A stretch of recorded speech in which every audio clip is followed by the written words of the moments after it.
Ceasefire looks like very good news for the global economy. Very good news for anyone filling up at a British petrol station too. But there's expectation and then there's reality. Reality is a bit messy. We'll talk about why that is. But first of all, look, here's the good news. Oil prices. They had been going up, of course, because of this conflict, going up very sharply. They are now going down. They're still higher, way higher than they were before, but at least they are not still going up. And that's the same for gas prices too. They are coming down at the same time. Now, that is because a lot of this relies on passage through the Strait of Hormuz. And here we're going to start talking about the reality. This shows traffic through the Strait of Hormuz. Again, you can see exactly when the war started. That traffic really plunges. That's why it was such a threat to the global economy, to people filling up petrol here and all around the world. So what has been happening since the Strait was declared open? Well, we've been tracking this using marine traffic. And since the ceasefire was announced, in the hours up to that point, we've only seen 2 vessels go through. And look where they've gone through. These are bulk carriers. They've gone through Iranian waters. Actually, one started in Iranian waters before they make their way out. So this isn't perhaps what we might be expecting in terms of global shipping getting moving again. And bear in mind that route. It's really important, close to Iran. So this is the Strait of Hormuz, sort of map form. This is how it usually works. That red line, ships go through there unimpeded. They just go about their normal business, and that means you can get a lot of volume, a lot of stuff in and out. This green dotted line is the Iran-controlled route. We've seen ships taking that throughout this conflict. The fact that even with the Strait open, ships are still taking this route suggests Iran is maintaining control. So what is happening here? If the Strait's open, why aren't ships going through it? Well, there's a lot of uncertainty. A lot of that is down to maybe different statements, different conceptions of what opening the Straits means. We've got Donald Trump on the left, his statement, and Iran's foreign ministry on the right. We don't have to... I think it's pretty clear what it is, right? For people who are aware of what's going on, in the initial ceasefire proposal, it was very obvious that, like, as long as you pay a toll to Iran, you can get safe passage. They were most likely going to start processing those payments automatically rather than having them port, like rather than having them go to one of their ports to dock, and instead just go through whatever payment processor that they have, make that payment, go through easily, right? But then obviously Israel struck Lebanon and Iran was like, all right, fuck you, Strait of Hormuz is closed. Anyway, there's a new statement from Trump. President Trump issued a statement following his meeting with Secretary General Rutte. NATO wasn't there when we needed them, and they won't be there if we need them again. Remember Greenland, that big, poorly run piece of ice. Awesome. I like that he's threatening the European Union and threatening NATO allies by, once again, threatening to invade Greenland militarily. That's cool. He's giving the game away, right? Read through all of that, but let's see what they said about the Strait. So Donald Trump talked about the complete, immediate and safe opening of the Strait, whereas Iran's foreign minister, he was a little more nuanced, a little more maybe in the reality of this. He said for a period of 2 weeks, safe passage through the Strait of Hormuz will be possible via coordination with Iran's armed forces and with due consideration of technical limitations. 2 really important points. Armed forces, that suggests Iran is in control, at least according to its foreign ministry, and with due consideration of technical limitation. That is putting the brake on it. We're not just going to see traffic moving, even if companies wanted to move. That is suggestion there. There'll be technical limitations, that it will be slightly throttled. We won't be going back to pre-conflict levels of traffic, and that's before we even consider reports that Iran is going to charge ships to move through this. So the upshot of all that is fuel prices here may remain high for some time. So you've got diesel prices here in black, you've got petrol and green diesel a lot higher. It's increased because we have to import a lot more of it, but both have had that rapid rise. They may stay high for a bit longer. And then the cost of shipping, that also surged with war. It has come down a bit too. Again, there's a bit of expectation there because you're building weeks, months in advance. But this is all contingent on the Strait being open as built. At the moment, it doesn't seem like that is the case. And it's the nature of a ceasefire. This isn't the end of a war. This is a ceasefire. There is a lot of uncertainty still to come. Day 40 of the war could have been apocalypse now, instead of which it feels like apocalypse postponed, because both sides have agreed to a 2-week pause, a ceasefire, while they try to work something out. The Americans have submitted a 15-point set of red lines via Pakistan, which is being considered, and the Iranians have submitted a 10-point series of red lines via Pakistan, which the Americans are thinking about. And President Trump said about this 10-point Iranian series of demands that he thought it was a workable basis for negotiation. That's very curious when you consider some of the things that are in these 10 points. One thing that's in these 10 points is an Iranian demand that the Americans close their bases in the Middle East and withdraw their troops. Now, this is a view of some of the... Well, perhaps that's a workable solution because those bases have been rendered inoperable. You know what I'm saying? What are they going to do? If anything, they're doing America a favor. So now they don't have to go back and like rebuild the things when it's clear that they're not really invested in the security of the countries anyway. And who knows what the GCC's attitude will be, you know, when all this is said and done. Main bases, not all of them by any means, but some of the main bases in the region. There are 40,000 American troops normally in the Middle East, plus the 8,000 or so extra who have arrived there in light of this particular crisis. The chances of the United States withdrawing troops, still less closing bases, which have been open for many years, is absolutely zero. They just won't do it.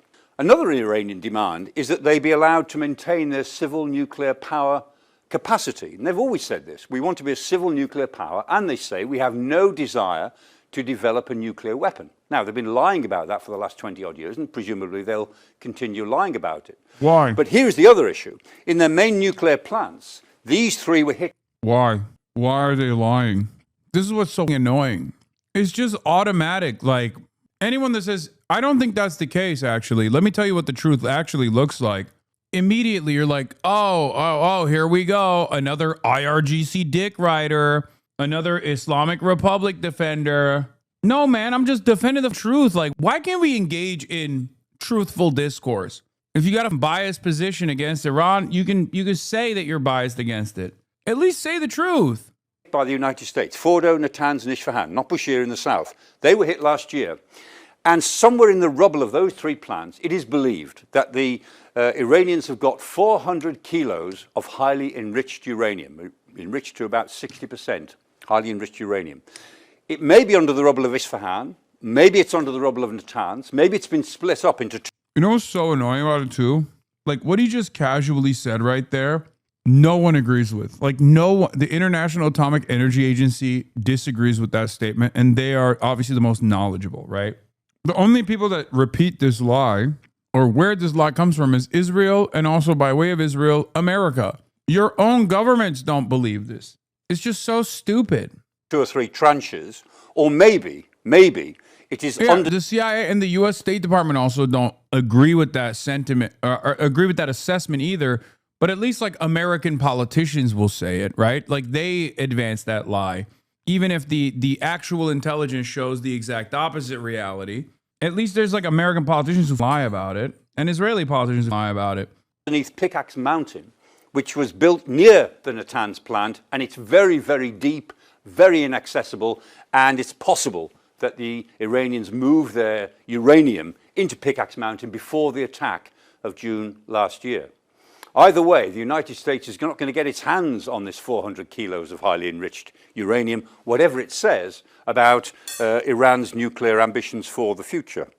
Yeah. But of course... It's so funny because the source that they're using to talk about where the power plants are is the International Atomic Energy Agency, an agency that's supposed to be tasked with like covering the nuclear programs and nuclear arsenal of every one of these countries that has them. And 90% of their work revolves around Iran for some reason, partially because North Korea won't allow them to their facilities. It's not stupid. And also partially because Israel doesn't even admit that they have nukes officially.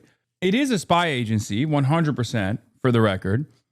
And not only that, but there's a lot of suspicion that the reason why Israel knew exactly who to kill in the Iranian nuclear program, like civilian scientists, was because they got the data from the International Atomic Energy Agency, for the record.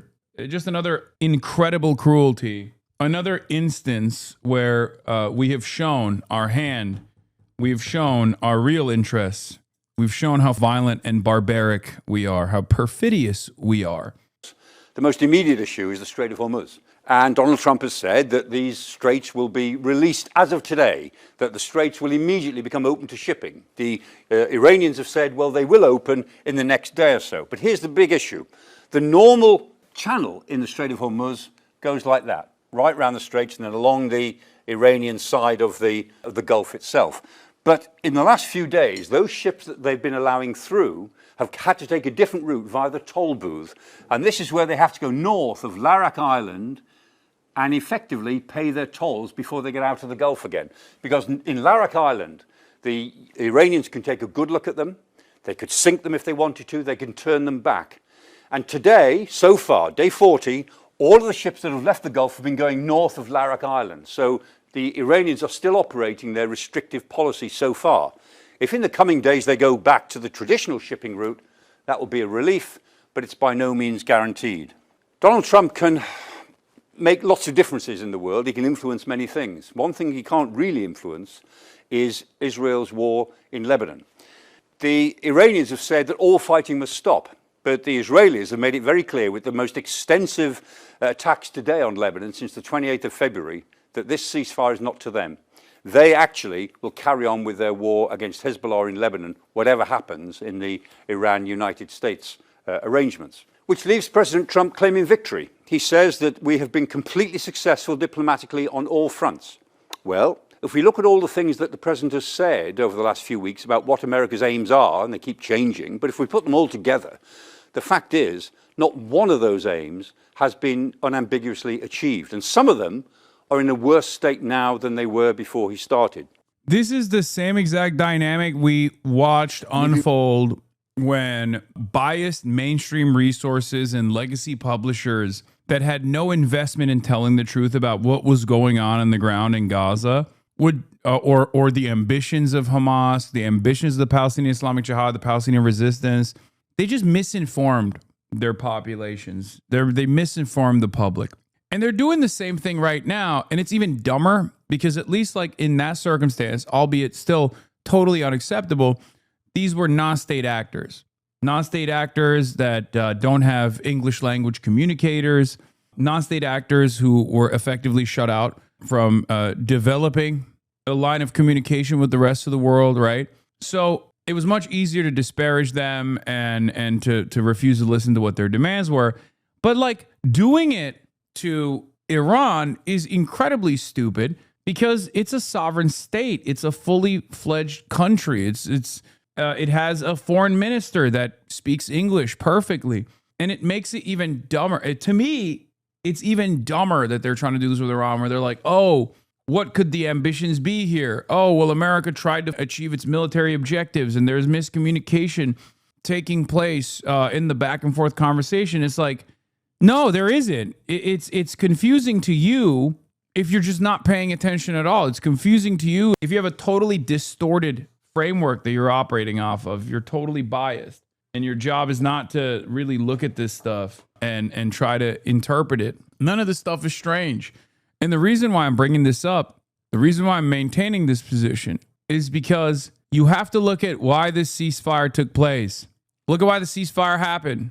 Because America wanted it to happen. Why did America want it to happen? Because America was looking at the risk calculation, recognizing that they're incapable of reaching their military goals. They'd failed dramatically in achieving any of those military goals. They didn't deteriorate Iran's strike capabilities. They didn't even develop full air superiority over the Iranian airspace. They had no way of extracting this enriched uranium in this like super ambitious military campaign. They recognize that it's virtually impossible for them to overtake Karg Island or any number of different islands without, putting sufficient boots on the ground and developing an area like cordon sanitaire with drones and with sufficient aerial assets. Like, it's just not going to happen. So they failed on all that. They recognized they failed on that. They understood that clearly the cards are in Iran's hands. And that's precisely the reason why they were advocating for a ceasefire behind the scenes by way of Pakistan. That's what the reality is. So any kind of conversation around this, like, oh, well, we don't know why America engaged in this. Like, well, we do know why. We know why. It's not dissimilar to the 12-Day War when the Israeli defense munitions were deteriorated And America had to literally stop Israel. America had to tell Israel enough. You don't have enough munitions to defend yourselves. Ironically enough, this time around, it's been much longer than 12 days because they brought in a lot more naval assets. And even then, it's clear that Iranian missiles are striking deep inside of Tel Aviv and potentially even in the Negev desert, where a lot of the Israeli Air Force is. That's where their big air base is. And we don't even know what kind of assets that they've been able to destroy. We've only seen the success on the runways of Saudi Arabia, Kuwait, and many other places. We don't know how successfully they've destroyed the Israeli fleets that exist. We only have suspicions. And also on top of that, they are capable of striking industrial areas and whatnot. And it's clear that Israel is getting cooked. But they're so insane that they think, no, we'll get into the suicide pact as long as America is by our side. As long as we can achieve our main objective, which is to destroy Iran, rip it apart piece by piece, without any care or consideration for what happens to the 93 million people that live there, they'll do it.